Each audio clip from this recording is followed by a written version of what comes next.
where I specialize is building a really predictable system that minimizes the amount of time that you need of your involvement and of your most important people's involvement, but doesn't impact the quality because you've got a really strong foundational system that's empowering the less, and I use quotation marks, important people in your business to operate at a really high level.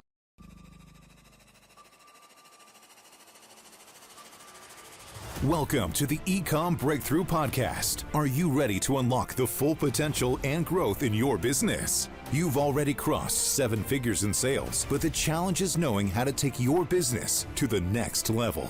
Join Josh Hadley, an 8-figure e-com business owner and investor, as he interviews highly successful business owners. Get ready, because you're going to learn specific actions you can take today to help your business reach its full potential and leave a lasting impact on the world. Welcome to the Ecomm Breakthrough podcast. I'm your host, Josh Hadley, where I interview the top business leaders in e-commerce.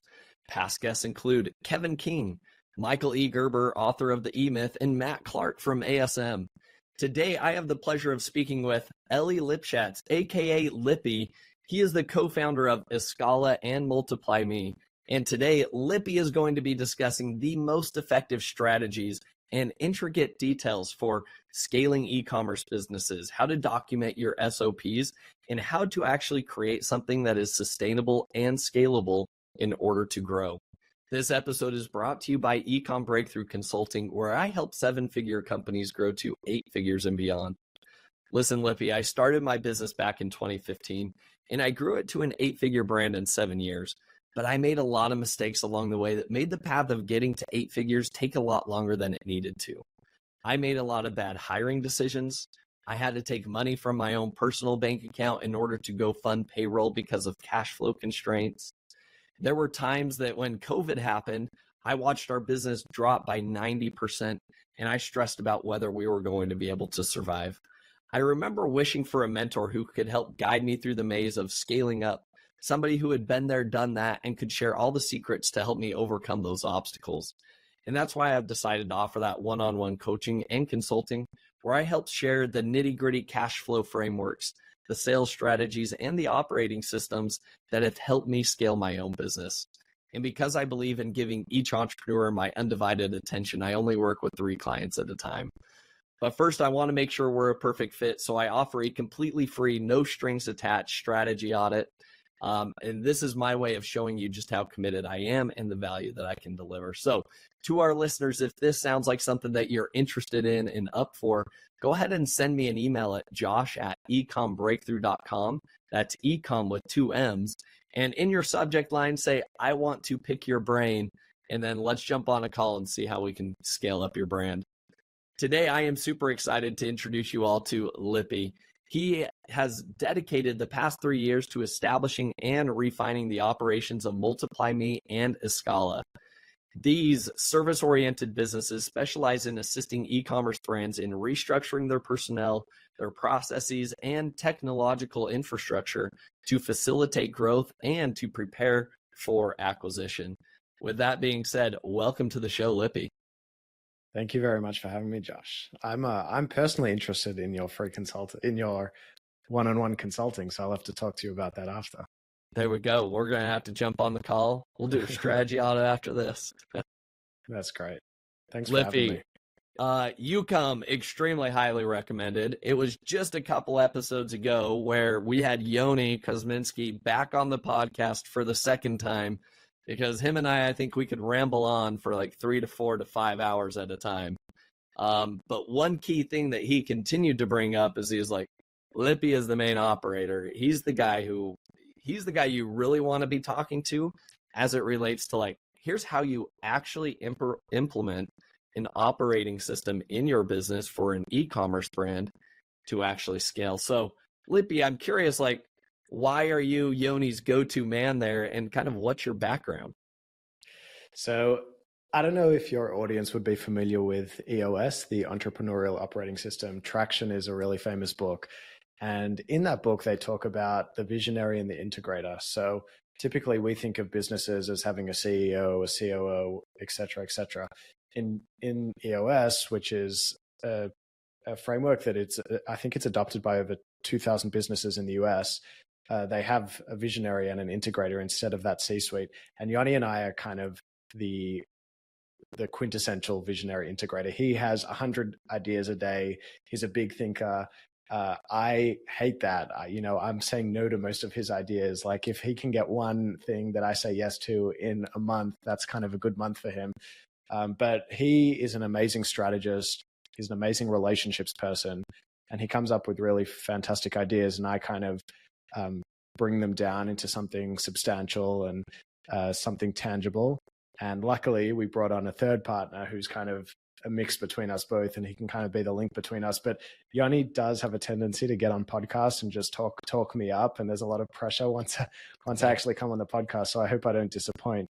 But in terms of my background, so Yanni was actually my boss at an e-commerce brand. We were kind of working in a typical Amazon private label business in 2018, just heading into the gold rush. I came into the business when it was very low seven figures. And within 2 years, we built it up to high seven figures, and we exited that brand. It wasn't my company, so I didn't become the overnight millionaire or anything like that. But we were doing a couple of things really well, and we didn't realize what we were doing was unique at all. So we were hiring offshore Filipino talent that was really high quality, so not the typical VAs, and we were building systems to enable that. And when we exited the brand, we were thinking, what do we do next? And our default was, let's go back into building Amazon brands because that's what we know. But when we started attending the conferences and getting slightly involved in the community, we realized those two skills that we were doing were actually really unique. In e-commerce, people typically have trouble building systems. And because they have trouble building systems, they have trouble building high quality remote teams. And that's what led to MultiplyMii and then Escala, where MultiplyMii is the hiring component. We focus on the Filipino market, and Escala is the system building component. So we've built a lot of knowledge and specialization in those spaces, and it's quite a unique proposition for e-commerce brands because almost no one else focuses on systems and very few people focus on the Filipino hiring. So it's an interesting space to be in. Yeah, no, I think you definitely have a huge niche in the market, and so many business owners, that's kind of their weakness, right? Is like, how do I scale out my team? I'm really good at thinking of new product ideas. I'm really good at thinking of ways I can go sell those products. That's why I've created a 7-figure business just on Amazon or TikTok or wherever that platform is. But then when it comes to like building out a team, a lot of people have never led an organization, right? So it becomes very challenging. So I'm really interested to hear from you, Lippy. When people reach out to you through either Escala or MultiplyMii and they're interested in your services, what are some of the mistakes that you see those brand owners making in their own business? And how do you think that they can correct these things if they want to scale up their business to 8 figures and beyond? Yeah, it's a great question, Josh. E-commerce is a really unique industry because in most industries, when you start a business, it's either through venture or friends and family. There has to be some type of upfront investment, and then you get the operations typically lead the revenue. So you're generally you've set up some type of system or some type of, infrastructure, whether it's building the restaurant or, building the technology, if you're a SaaS company or whatever it is, and then the revenue comes slowly. In e-com, it's almost the opposite. You start off with the revenue. Sometimes even before you have the skills, you start off by putting that product on Amazon. You could have, invested a couple of $1,000s in it and, some time, but you really haven't thought through what is this business going to be in 5 years. That's not typically what an e-commerce brand owner thinks about when they start the business, but really quickly it can take off. And because of the scale factors in e-commerce, you can go from 0 to $1 million really quickly. You can go from $1 million to 10 million really quickly. And it's just not comparable to other industries. So what we find a lot of the time is because the revenue comes first and the operations come later, that a lot of people haven't thought through the operational components of their business or the people component of their business in a very sophisticated way, even though they have very sophisticated businesses. So people will come, $8 million, let's just take like an $8 million brand we spoke to last week. This guy is running an $8 million brand, which is really impressive. And, it's doing almost $1 million of net profit a year. And this guy is answering customer support tickets on his weekends. And that's not a rare case. Like, that still happens very frequently, even we're into the second decade of e-commerce, and that's a pretty common occurrence. And it's because the mindset of an e-commerce founder often doesn't evolve at the same pace as other places, because they're still in that scrappy mindset. And a lot of the time that scrappy mindset is actually, it really serves them, but then it does get to a point where it no longer serves them, where they've got so many of these small tasks that they do that they think, why would I delegate this? I can still be the one doing it. It only takes me 15 minutes a week, or it only takes me 10 minutes a day. Like, I just won't delegate this. And that I think is a key mistake once you get to a certain level. And I would call that level, obviously there are exceptions, but I would call that level 7 figures. So once you get to $1 million, you really need to start thinking about, what is this business going to be in 5 years, and how can I actually make that happen? And let's set some long-term targets. And every business owner has kind of different strategic value that they can bring to the business, but they need to start thinking about how to maximize their personal strategic value that they can bring, whether that's through product development or hiring, or setting up systems for their business, and not doing the things that you could train someone who is unskilled to do relatively quickly, whether that's data entry work, or whether it's customer support. So I would say that that's probably the key mistake that we see happen, is people realizing that people not delegating because they can still get by, without realizing that they're actually holding themselves back from taking their business to the next level. Lippy, I love that. And, one of the things that I think that I highlight from what you just shared is that it's those 15-minute tasks that you're like, hey, this is super easy. This is, I can do this real quick. It doesn't take me a whole lot of time. The problem is the number of those tasks really start to add up. And so even as I speak with people, that's kind of what I see as well, is that they're like, hey, well, I'm doing this. I don't have a customer service person because it's so easy. Like, I've already got all these message templates and I can just plug them in. And what ends up happening is, like, then they just get bottled down with all of these administrative tasks that, yes, are relatively simple, but then it distracts them from really focusing on the most important things, which are like the big levers in order to continue to grow and surpass what you're currently doing. If you suffice with what you're currently doing and you're like, I don't want to scale, I don't want to do anything else, then don't listen to the rest of this episode, because then that's fine. Just do everything yourself.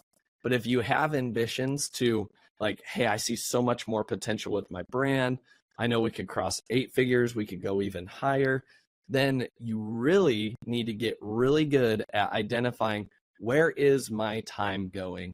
Yoni actually shared a really interesting insight on his podcast episode where he said, like, I color code everything on my calendar every single day. Like, this is what I'm doing. This is where I spend this time.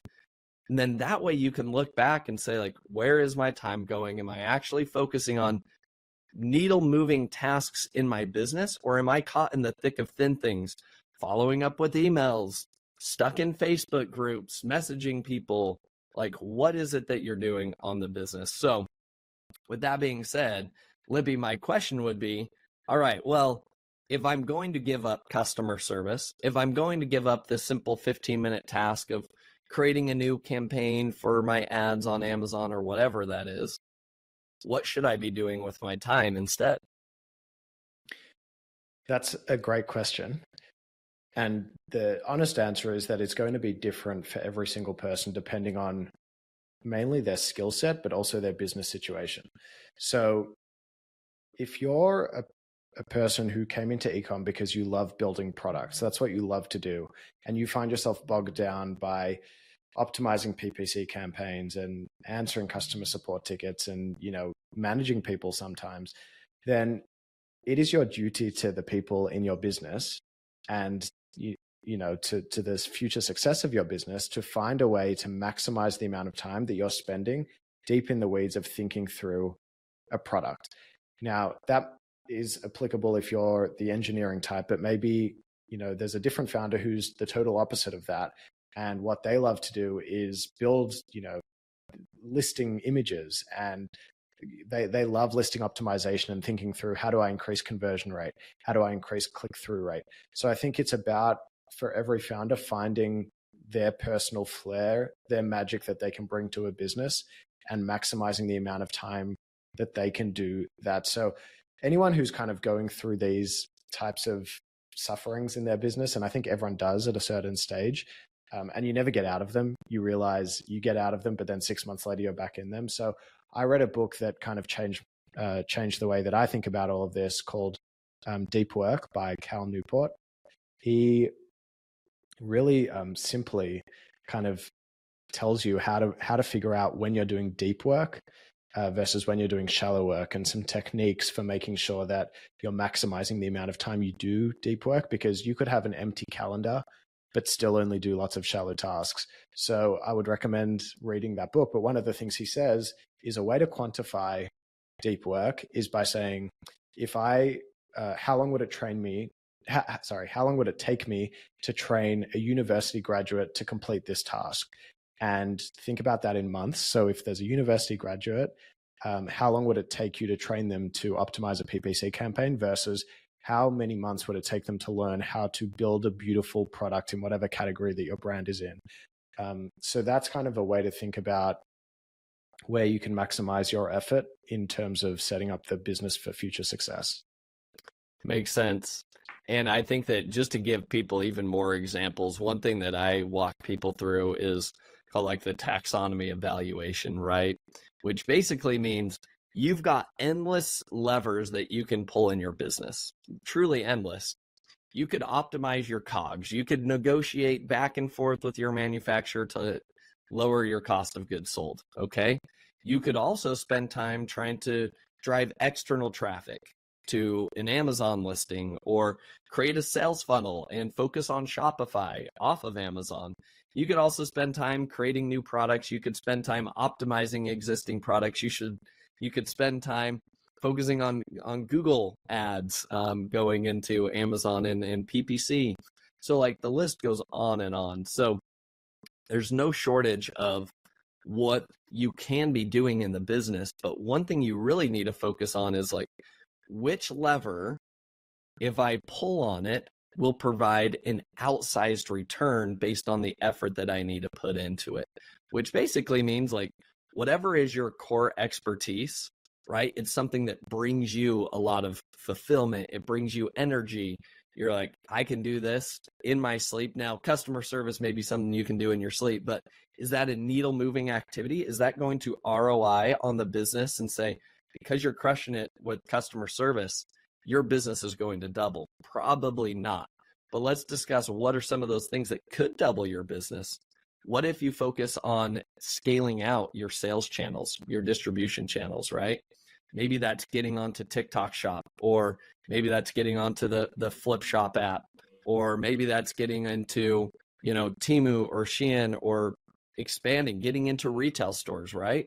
That's one avenue that could really impact and have an ROI in the business.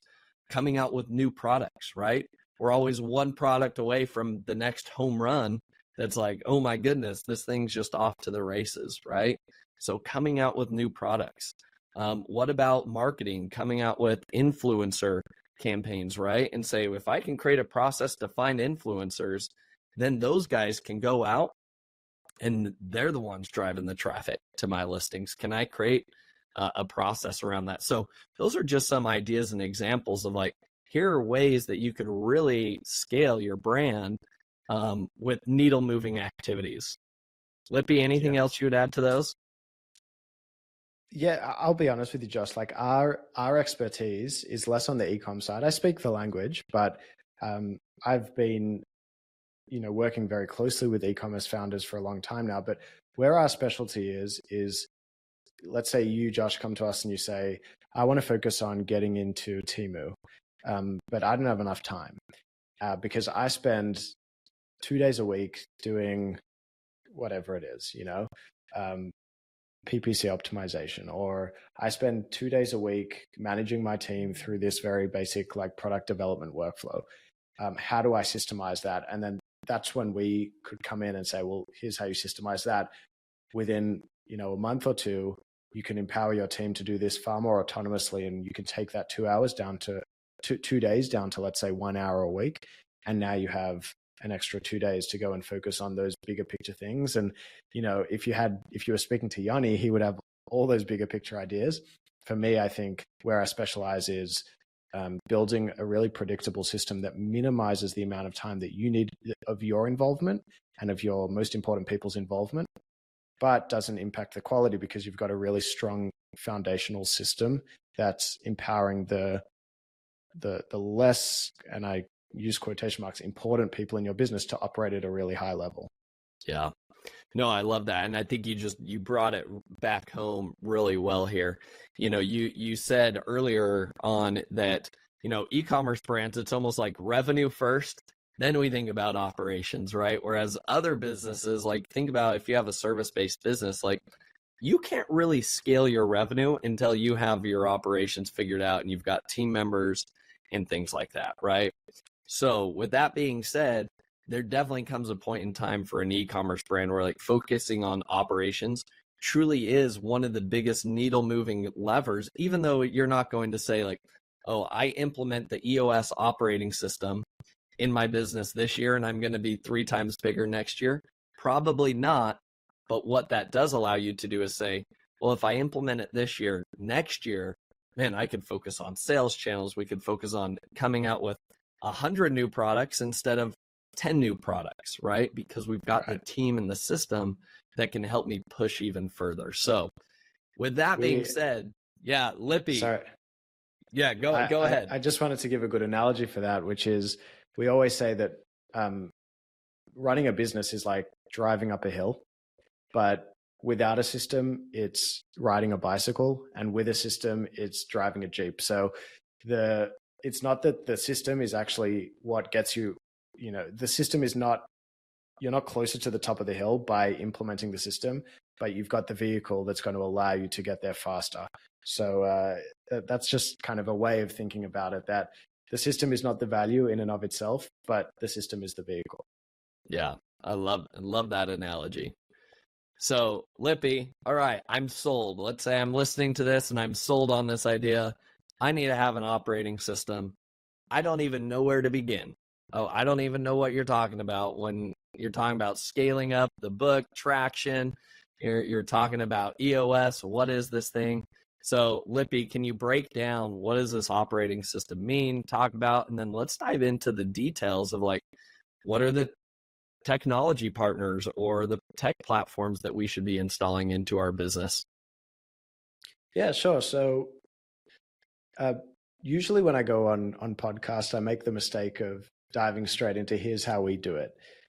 Because I think we really have built a great way for documenting systems, but not everyone is going to do it exactly the way we do it. So I want to start off by talking about what are the philosophies that you should abide by when documenting a system. And then after that, I'll show you exactly how we do it. But if you were just going to document on your own and you didn't necessarily want to do it the way that I'll show you, or even, you do want to do it that way, but you want to understand what's the reason behind it. So there's a couple of things that are really important. Number one is you want everything to be incredibly searchable. So our KPI when we work with clients is that anyone in the business could find out how to do anything within 15 seconds. So that means that they need to know, before you even tell them what it is, they need to know where to look. So let's say I go to someone on my product development team and I say, the guy from customer support is sick today, so would you mind issuing this refund? There's a customer that asked for it. We need to do it within the SLA. They've never issued a refund in their life, but they know where to go to figure out how to do it within 15 seconds. So it needs to be searchable, and that search needs to be very intuitive. That's the first thing. The second thing is you want to be able to have a zoom in, zoom out experience where people can look at the forest or they can look at the trees. But they can kind of track from the forest to the trees or from the trees to the forest. Now, that's a very artistic way to speak about something that's quite boring, like systems. But you don't, one of the key mistakes that we often see, to your question earlier, was that people say, I need to document systems. Let's go, give me a Google Doc, and I'm going to document the most complicated thing in my business.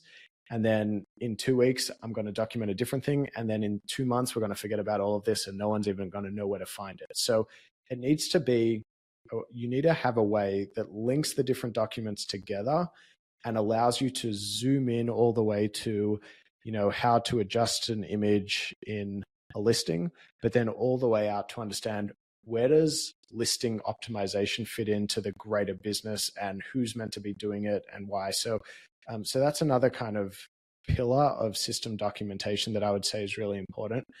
And when we talk about forest and trees, it's also about levels of detail, because you don't want to bog someone down in the details unless that's what they're looking for. You want them to be able to understand the general flow without needing to go into the details, and only going into the details if it's something that's relevant for them. The final thing I'll say is that there's no use documenting a system unless you have confidence that you can maintain it.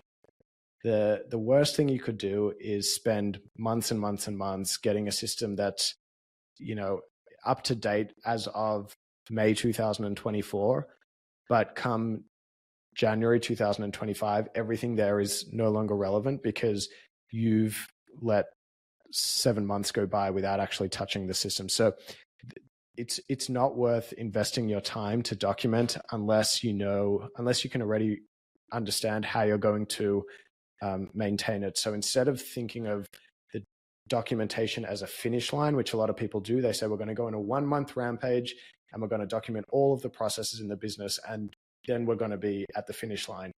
So that's the opposite of what you should think. You should think of it as the starting line. Currently, you have no basis of documentation, let's just say, or maybe you have some scattered documents. We're going to build a baseline where everything is documented, it's in the same place, and it's according to those pillars that I just said.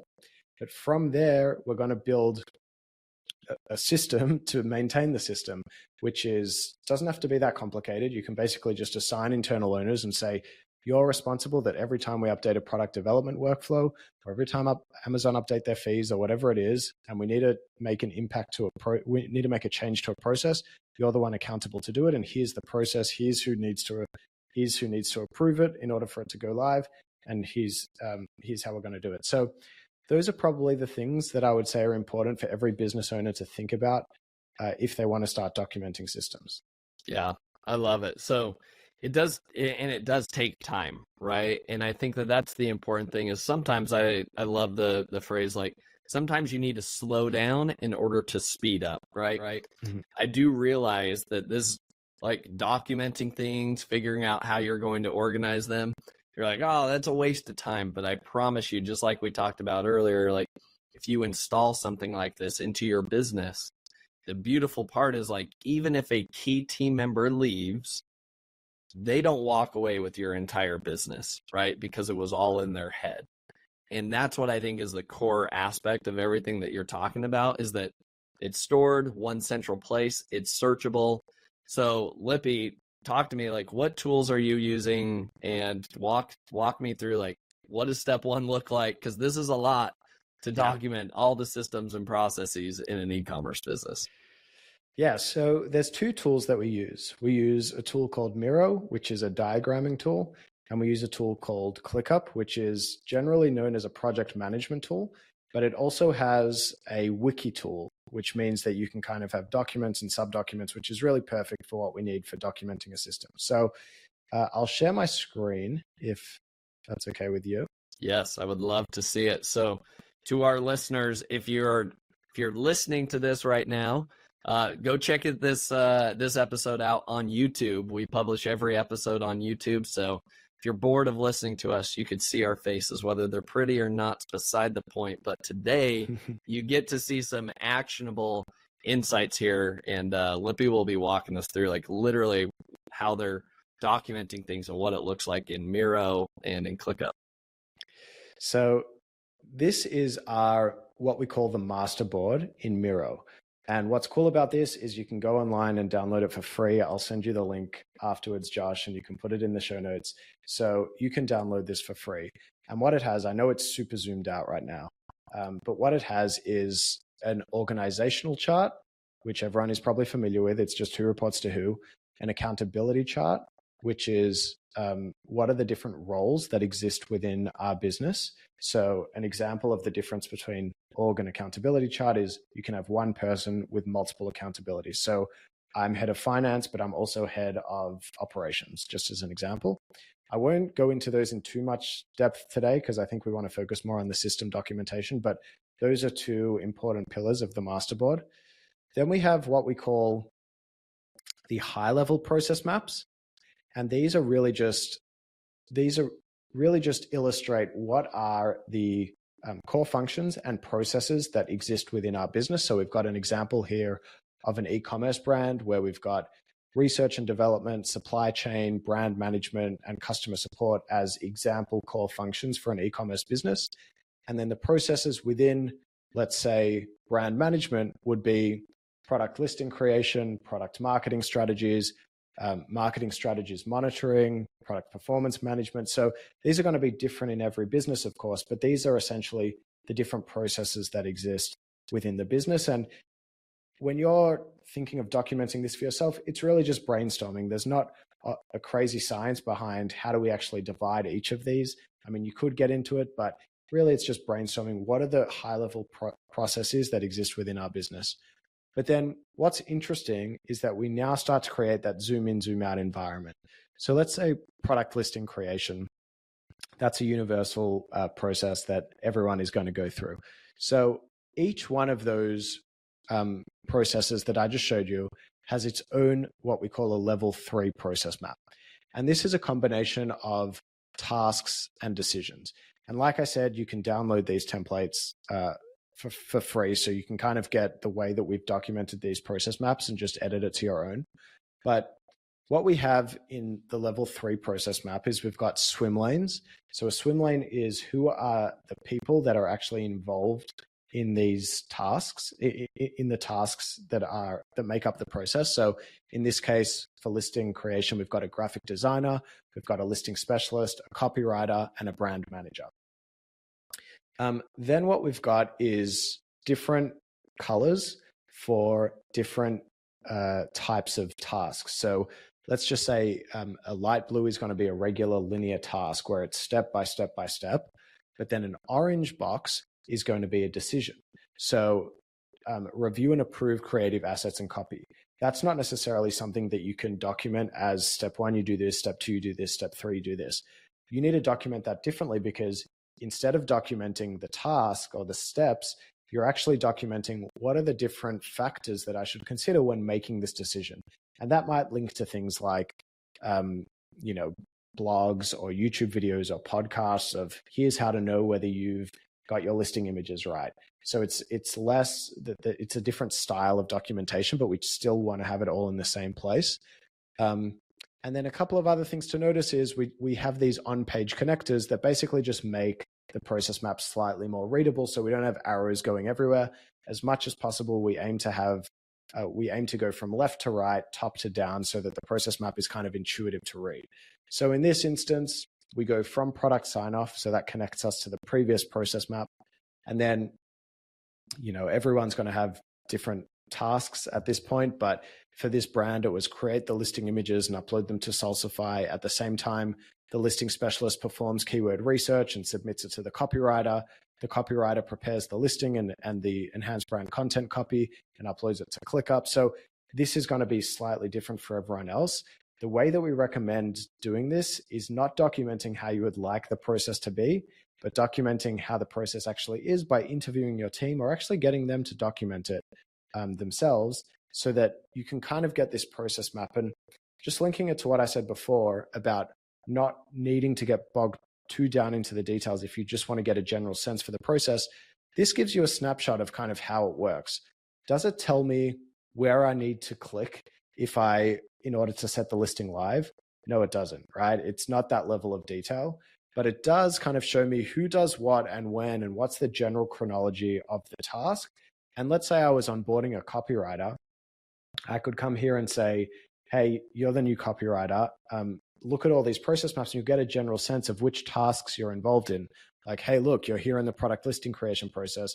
You're also in the packaging design process. You're also in the instruction creation process. So it's it just gives everyone like a general overview of who does what and when.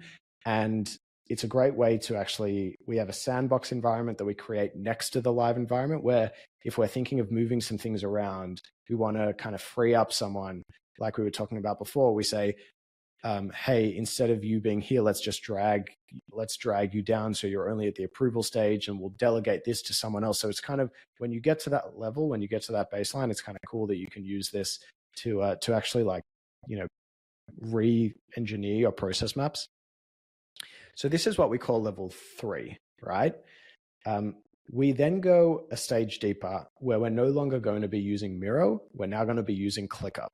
So if I click on this where it says perform keyword research and submit it to the copywriter, I'm going to open up ClickUp. And this is going to link me directly to our wiki that we've built, which follows the exact same hierarchy as the process maps. So if I look here, right, I'm just zooming into the sidebar. It's going to show me all of the SOPs. So create listing images and upload to Salsify. That's 3.1.1. 3.1.2 is create the video content. 3.1.4 is perform the keyword research. So it's the exact same chronology, which is what enables us to have that zoom in, zoom out forest from the trees environment where I can go from the process maps to ClickUp and I can go from ClickUp to the process maps really seamlessly. And this is where we actually document the SOPs. So what we like with our SOPs, let me just zoom out, is that we want them to all follow the same template. So we have what's the purpose of this SOP, how frequently is it performed, who is it performed by. So in this case, it's the listing specialist, what input is required in order for this process to start, and are there any other considerations or guidelines. And then what we like to personally do is have a combination of text and screenshots. Some people prefer to do Loom videos, and that's totally okay, as long as it's all documented in the same place. One thing to consider about video is it's a lot harder to edit if you just have to change one small thing, whereas text and screenshots are a lot easier. So here is where you get basically those click here details. We use GIFs to make it kind of more interactive. But I really would recommend documenting the high-level process maps first, then the process maps, and then getting to the SOPs, which is almost like coloring in the lines. Because if you get it to this point and you build the structure for the wiki, you can then go to your actual team members and say, I now want you to document this process. And there are a lot of SOP documentation tools out there that allow you to actually capture a process, an SOP document, just by clicking on this Google Chrome extension and then performing the process, and it kind of captures all the different steps and puts it into an SOP. You generally have to edit it a tiny bit, but it enables all different members of your team to participate in this SOP documentation once you have the high-level structure of the process map. So they're called Scribe and Tango. You know, there's cool free versions out there to play around with. But I think I'll pause there because I love to get really deep into the details. But I'll pause there and you know, get a temperature check of what you're thinking. Yeah, Lippy, this is absolutely brilliant. And I love the way you have things structured. And I'm already thinking about adjustments we need to make to our own processes with our own team and how we're documenting things. So I'm curious, you mentioned, you know, everything needs to be searchable and findable within 15 seconds. So that would be my next question for you is, like, from Miro and ClickUp that you've showed us at this point, let's say I'm new to your team and you're like, Josh, you got to cover customer service today. You got to refund some people. Where do I go? Yeah, so that's a really great question. And that's why the documentation needs to be as intuitive as possible. So if let's take that example, if I'm new to the team and I need to process a refund. So what I would do is go to the high level process map. So that's as zoomed out as we go. And I would say, where is it likely to be? It's likely to be in customer support, right? That's an assessment that probably everyone could make. Zoom in a bit. What are the processes under the customer support? We've got 4.2 refunds and replacements. I then scroll down to 4.2 refunds and replacements, and I say, what are the 4.2.2 process, return, refund, or replacement? And then I could click on that SOP and it would actually take me to the SOP, which we don't have in our demo environment, unfortunately, but in a live environment, we would have that you could click on that and it would take you to step-by-step of how to actually process the refund. So that's the idea of it being intuitive. And I think that would fit within 15 seconds. It's just a really kind of natural way of zooming in and zooming out and realizing where is this process likely to be, and then zooming in until you find it. Yeah, I love that. So my follow-up question would then be, organizing all of this is certainly no small feat, right?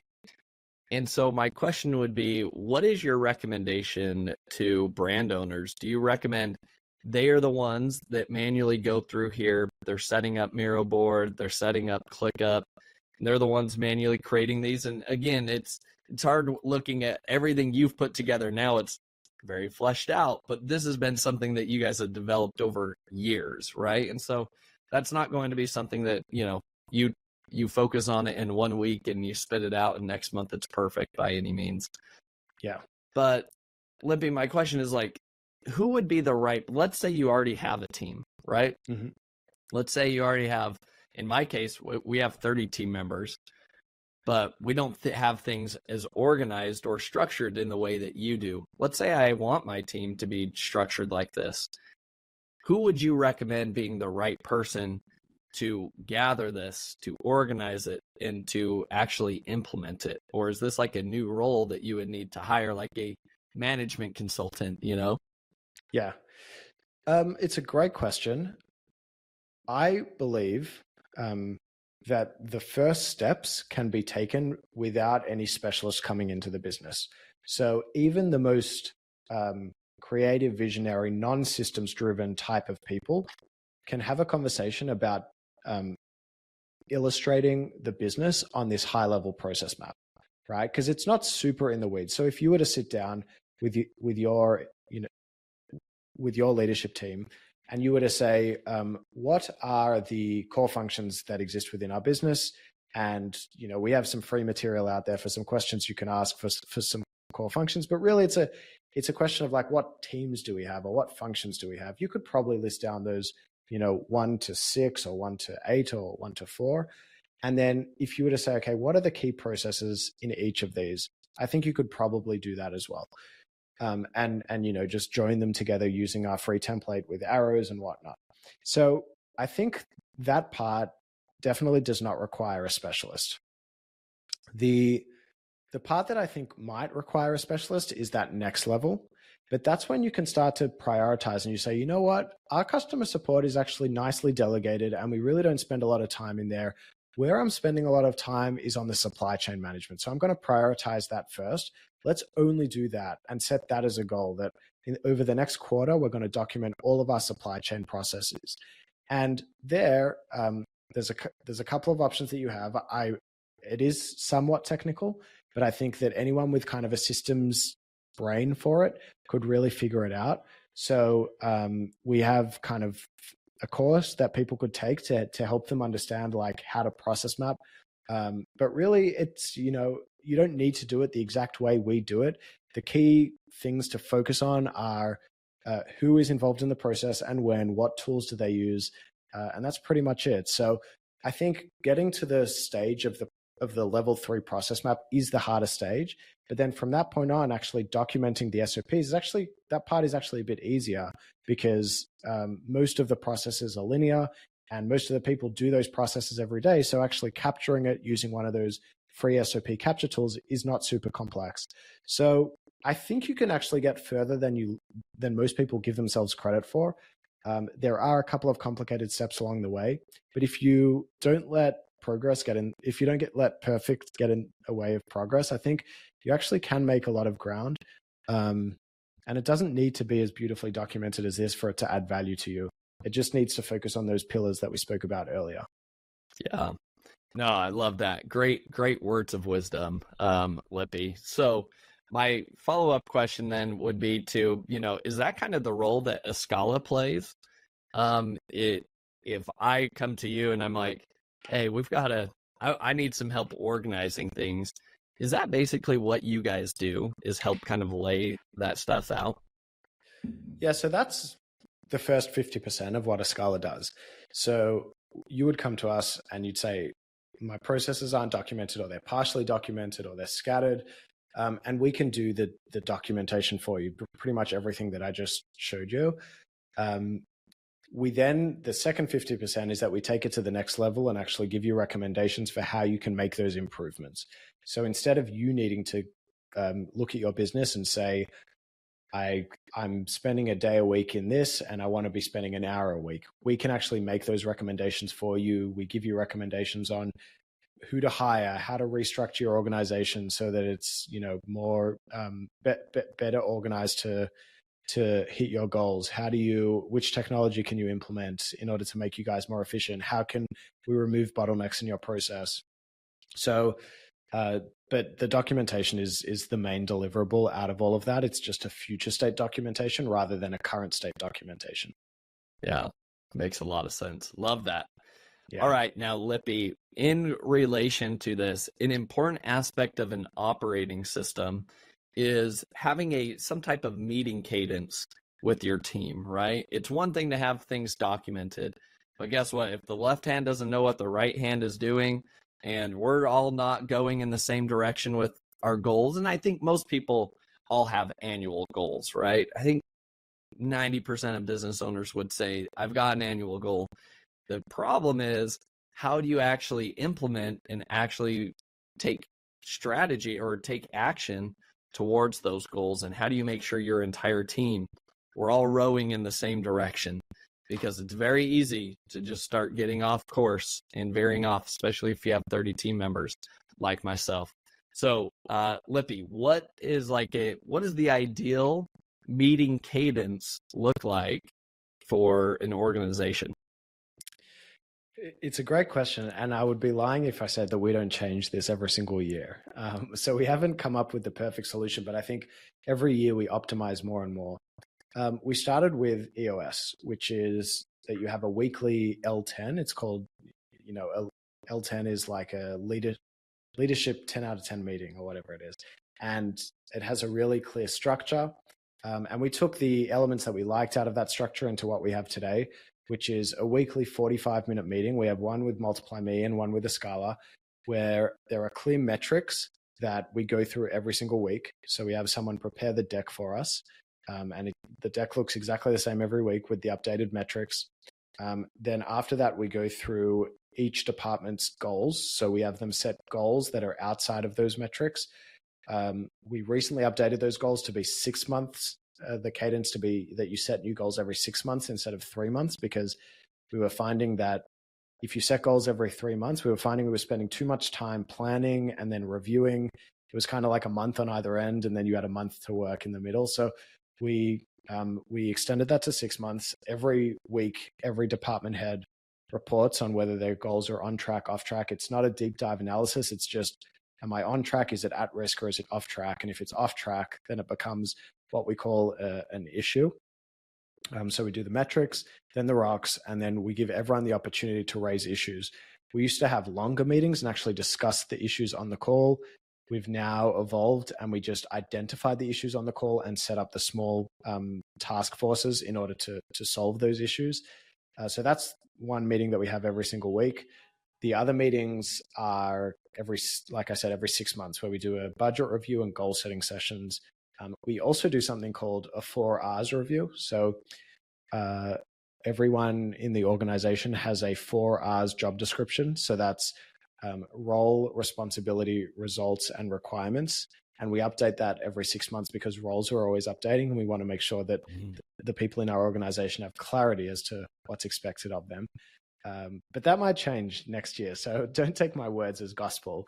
And then, of course, the one-on-ones that I have with my team, which I personally like to have frequent, short one-on-ones rather than long, once a week one-on-ones. So I'll have 3 one-on-ones with the team members that I'm working with closely for 15 minutes, 3 times a week. That's personally just kind of the cadence that I like to keep, but everyone kind of needs to figure out what works best for themselves. Awesome. So if we were to kind of boil this down, you have a L10 meeting or just kind of like a leadership meeting once a week. This is where you're reviewing like the core KPIs of the business. This is the scorecard. And here would be my advice and recommendation here. The KPIs that you should be measuring should be leading measures in the business, and they should not be your lagging metrics. A profit and loss statement is a lagging metric. It's basically showing you, hey, whatever effort you put in over the last 6 months, this is your result. That's your P&L. So looking at the P&L isn't going to tell you a whole lot.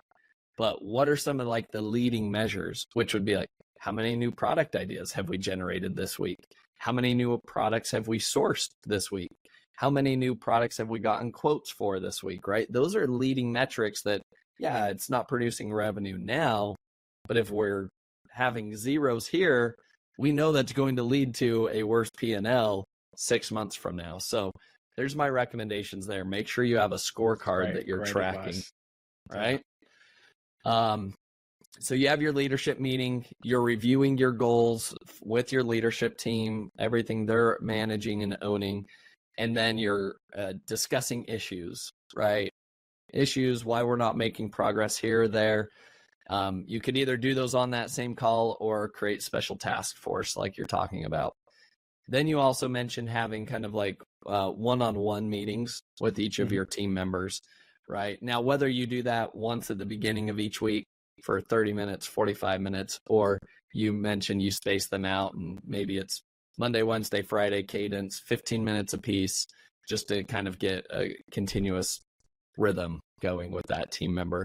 I think that's the core meetings that happen on a weekly basis, right? Do you have any core meetings that happen on a quarterly or semi-annual basis? Yeah, so semi-annually, what we do is we take all the leadership out of the business for a week. And separate note, but that's a really interesting exercise, because if you can do that, it's kind of a sign that you've got a fairly systemized business. If you can totally remove the most important people, and the business, a lot of the time for us, the business does actually really well in that week. So that's kind of a sign to us that we should be taking more vacation. But what we do during that week is we start off by reviewing the previous 6 months, and then we look at the budget essentially for the upcoming 6 months. So we set an annual budget, but if it's in essentially June, where we're previewing July to December, we kind of look at the budget and make any updates. Who are going to be the key hires? Are there any key projects that we're working on? Are there any key investments? And then we set the goals. And I think we've gotten better at trying as hard as possible to isolate the strategic planning, because the worst thing that can happen is you start working on a project and then you realize we weren't actually strategically aligned.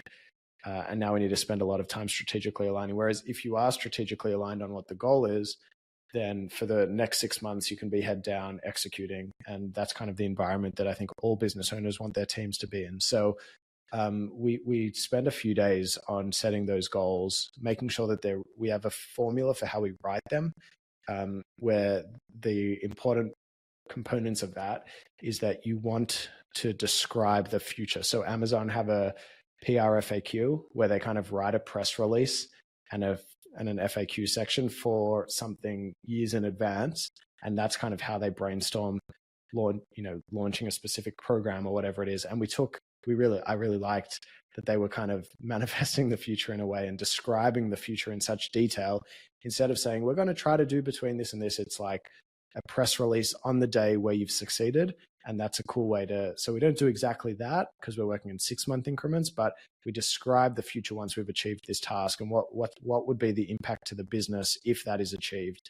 And we word those goals really meticulously. And we spend a full day kind of spell checking and doing the rewording to make sure that it's exactly right, so that when we start the next 6 month block, it's execution time and not strategy time, which I think is a cool lever for our business to work faster. Yeah. Do you do annual planning then, or is it just semi-annual planning? So in terms of the goals, it's semi-annual. The main thing that we do on an annual basis is, approving the budget for the upcoming year. But I just want to emphasize again, like we're a 4-year-old business. And even though we do focus on systems, we're always evolving these things. And we haven't got it down pat. And I don't think anyone ever does. You know, everyone is always improving. And if you're a business owner listening out there, listening to this and saying, wow, that's so unrelatable to me because my business is a mess. Well, like, I'll tell you the truth, like our business is a mess in some ways as well. And we're the ones who focus on systems. So I don't want to discourage anyone, but I do want to give you kind of the insights. So, which is why I'm speaking with confidence, but in reality, I'm like, I hope this is still our process next year. And I'm not going to listen back to this and say, I gave everyone terrible advice. Yeah, well, I think that's important. I mean, it's the same thing for myself, right? You're always learning and growing in your own business. You're constantly making tweaks and refinements. Nobody has the perfect system. And if they do, you know, then they're probably lying to you because everything's evolving in the world. And the change, the rapidness of change right now is only increasing, and needing to pivot on an ongoing basis is getting more and more vital to any business. My last question for you, Lippy, is do you have any like monthly team meetings or anything like that? Nothing operational. We have cultural team meetings. So our team is almost entirely in the Philippines, and they work from home in the Philippines. So we take that stuff really seriously.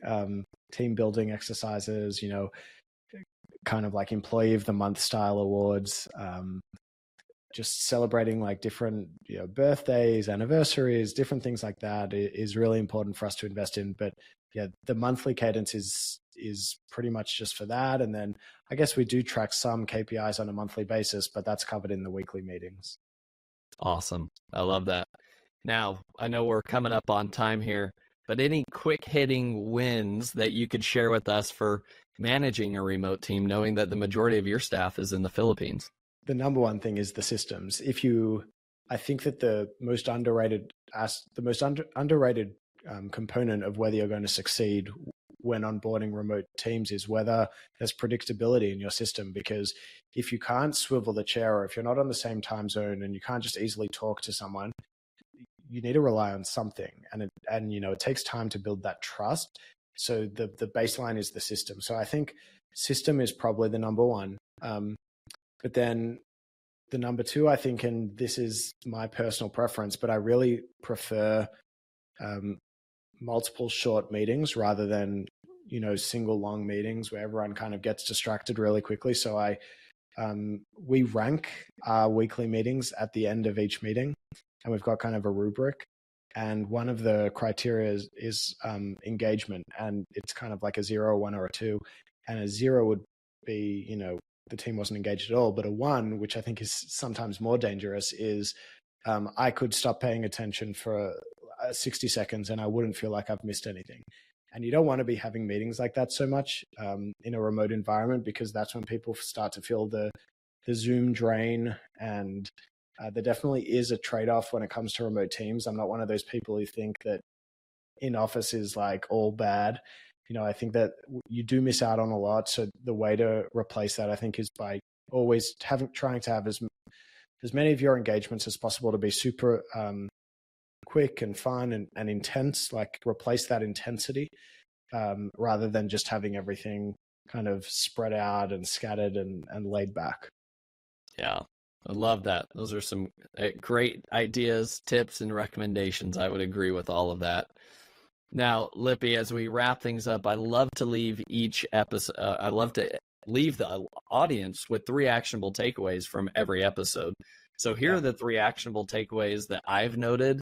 Lippy, let me know if you think I'm missing something here.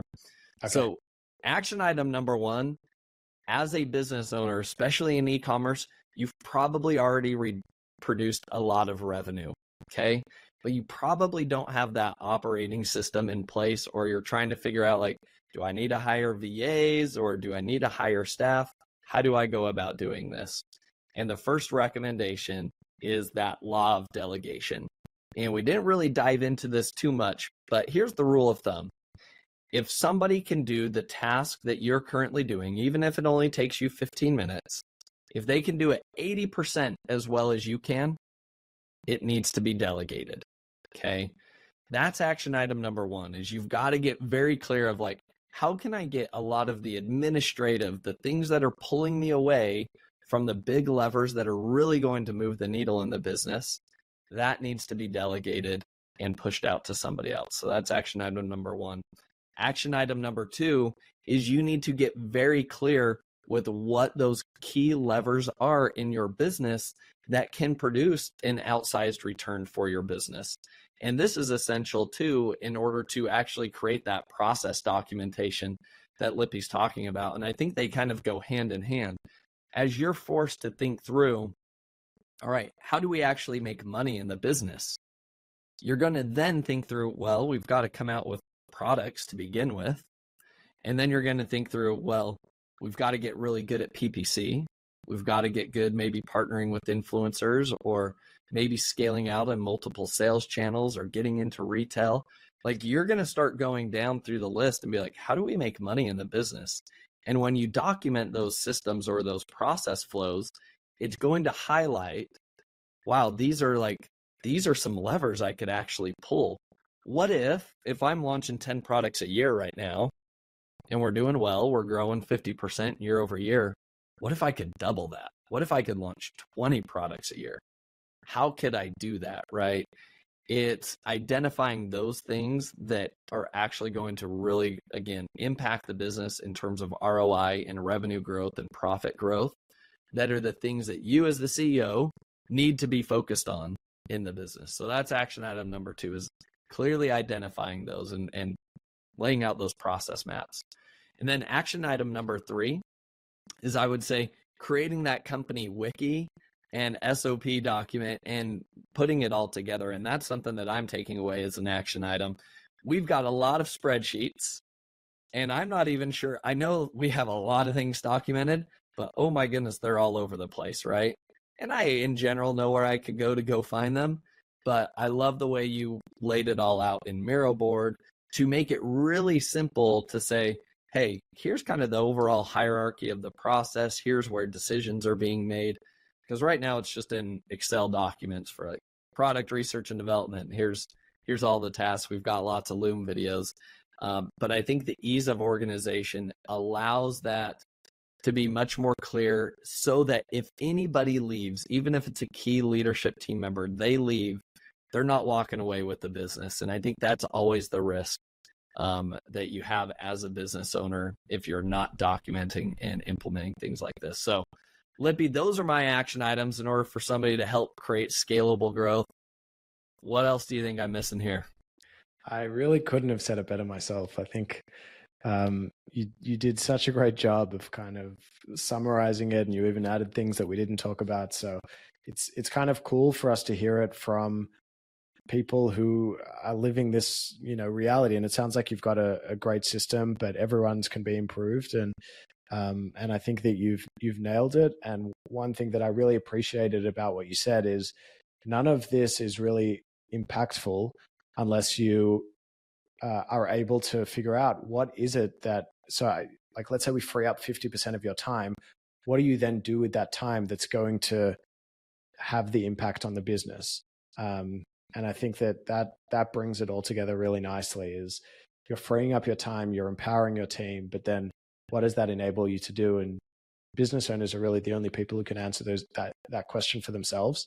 But if you have a compelling case of what you could be doing with that time, which I think almost everyone will, then this becomes a lot more urgent and a lot more important. Yeah, I love that. Lippy, now we'll move into my final three questions of the episode that I love to ask each guest. So question number one, what has been the most influential book that you've read and why? There's a lot, and we've spoken about them. I love to read. I didn't actually go to college or anything, so all of my education has been through reading books. We spoke about traction on this podcast. We spoke about deep work. One book that really stuck with me, which I'm sure a lot of your audience has heard of or has read, is Working Backwards. That kind of meticulously walks you through the Amazon culture.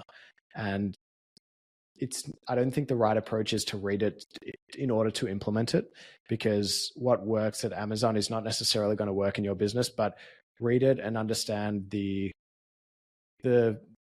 kind of the core elements that you liked, so that you can get inspiration for how to improve your own system. And I just found it a really entertaining read as well as very educational, and that there are different components that we've implemented in our business. So that would be the number one for me. And I've actually read it twice. I really, really loved it. That's awesome. I have not read that book, so I'm adding that to my list. Great recommendation. Now, Lippy, what are some productivity tools or software tools that you think our audience probably hasn't learned about, or something that could be game-changing for them? Yeah, so we spoke about Scribe and Tango, which are kind of those SOP capture Google Chrome extensions where you turn them on and they kind of capture your process in the background. Those are really cool. There's another one that I personally love. So you mentioned that Yanni color codes his calendar. I do that as well. And for each color, it kind of assigns it to a different, it tags the activity essentially to a different category. And then what you can actually do, if you go into your Google Calendar, on the right-hand column of your calendar, you'll be able to see the breakdown, or maybe it's on the left. You'll be able to see the breakdown of your week, where for me, it will say you spent 12 hours doing deep work. You spent 4 hours on travel. You spent 4 hours exercising, because I plot my exercise in there as well. You know, you spent like 6 hours on non-work events, which I put in there too. So I really love that. I don't look at it every single day. It's the type of thing that I review like once a month or even once a quarter. And I'll say, you know, in February, I actually got much more deep work done than in March. What is taking my time? What are the detractors? So it's a cool kind of self-help tool that you don't even really need to think about it. It doesn't take that much effort to tag your events. And most of your events are probably recurring anyway, so you just tag them once. And then you realize at a macro level, where are you investing your time and what changes would you like to make? I love that. And you're saying all of this works just within Google Calendar? Yeah. And it's, part of the free version, I think. Okay. Well, I'm going to look into that, because I like the idea of being able to see like percentages there within Google Calendar. So that's going to be another one of my tips, because I'm a big fan of like, everybody should be doing like a time study, right? On a regular basis, ideally quarterly, to be like, where is my time going? How do I offload tasks so I can focus on the most important things in the business? Absolutely. All right. Final question. Who is somebody that you admire or respect the most in the e-commerce space that other people should be following, and why? So other than you, of course, someone that I really love to follow, his name is Tyler Wallace. I'm not sure if you've heard of him. No, I have not.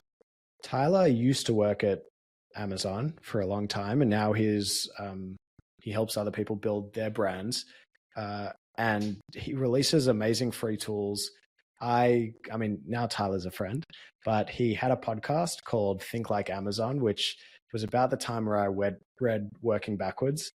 So I was kind of loving this Amazon wave and wanting to go deeper and deeper into how they operated internally. And he would interview different ex-Amazonians about a different, pillar of the Amazon culture. And I just love that podcast. And now he writes a lot on LinkedIn. And you mentioned lead and lag measures before. Like, he released a whole series of how to actually quantify your Amazon business in lead measures and lagging measures. So he's a great follow, and I'm rooting for him to get his podcast back, because I really missed it. I love that. I have not heard of him before, and I'm already excited to go follow lead measures. Love it. Lippy, this has been amazing. Lots of actionable strategies that you shared today. Thank you for your time. If people want to learn more about you, they want to learn more about Escala, MultiplyMii, where can people go to reach out? So I'm very active on LinkedIn. So everyone calls me Lippy, but Eli Lipshatz is what you should search on LinkedIn, and shoot me a message on LinkedIn, and I'd love to connect. If you want to learn more about Escala and MultiplyMii, you can speak to me, but probably the best way to do it is to just go through the website, and that way you'll get to speak to someone who's not the operations minded, but actually can sell you the dream, which is probably what you want to hear. But you can reach out to me for those things as well. And something that I will add is that we've released an Escala course too.